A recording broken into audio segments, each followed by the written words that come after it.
దేవుడు నిన్ను దీవించడానికి పిలిచాడు, ఇందులో నో డౌట్, నో డౌట్. అయితే సైతాన్ నిన్ను పాడు చేయడానికి నిన్ను ఆకర్షిస్తాడు, ఇందులో కూడా నో డౌట్.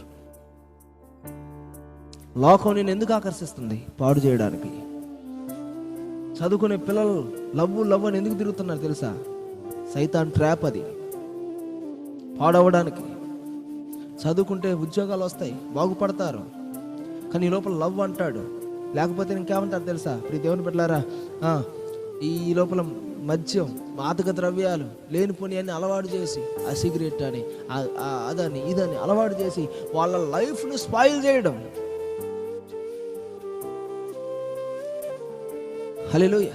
అపవాది ట్రాప్లోకి వెళ్ళిపోయి అందులోంచి బయటకు రాలేక ఎంతో మంది యవనస్తులు వాళ్ళ జీవితాలు పాడు చేసుకోవడం మన కళ్ళతో చూస్తున్నాం. హల్లెలూయా. కారణం ఏంటి? ట్రాప్ అది,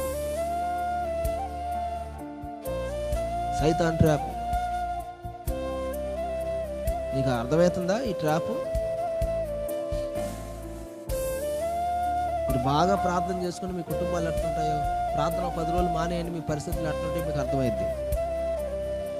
వేగంగా మారిపోతాయి పరిస్థితులు. దేవుని స్తోత్రం. డైలీ ప్రార్థన చేసుకో, పరిస్థితులు ఎంత చక్కగా ఉంటాయో.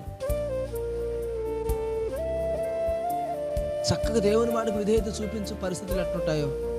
ఒక 10 రోజులు చిరాకు వచ్చి ప్రార్థన మానేయి, అసలు ప్రార్థన చేయకు. ఉదయం ప్రార్థన చేయక, మధ్యాహ్నం చేయక, సాయంత్రం, అసలు 10 రోజులు మానేయి. నీకు అర్థమైపోద్ది. అప్పుడు నీకు తెలియకుండానే నీ స్వాధీనంలోంచి బయటకు వెళ్ళిపోతావు. నువ్వేం చేస్తున్నావు నీకే అర్థం కాదు, నువ్వు ఎట్ట బతుకుతావు నీకే అర్థం కాదు. దేవుడిచ్చిన విలువైన జీవితాన్ని 5 నిమిషాల్లో విలువలేనిదే దానిలాగా బతికేస్తాం మనం. అది ఈజీగా తీసేసుకుంటాం. ఏశావు జ్యేష్ఠత్వాన్ని అమ్మేసుకున్నట్టుగా అమ్మేసుకుంటాం.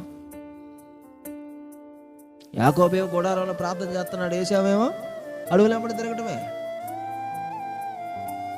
ప్రార్థన చేసేవాడేమో జ్యేష్ఠత్వాన్ని పొందుకున్నాడు, ప్రార్థన చేయనోడేమో ఉన్న జ్యేష్ఠత్వాన్ని అమ్ముకున్నాడు. హల్లెలూయా. దేవుని భయం కలిగినోడేమో జ్యేష్ఠత్వాన్ని పొందుకున్నాడు, దేవుని భయం లేనోడేమో ఉన్న జ్యేష్ఠత్వాన్ని అమ్ముకున్నాడు, ఆశీర్వాదాలు అమ్ముకున్నాడు. పట్టుకూడు కోసం జ్యేష్ఠత్వ హక్కును అమ్మేసిన ఏశావు అంటే భ్రష్టుడు అన్నాడు బైబిల్లో.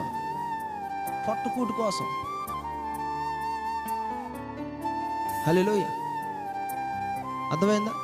తిండి కోసం, శరీరం కోసం, లోకం కోసం దేవుడు అనుగ్రహించే ఆశీర్వాదాలు దూరంగా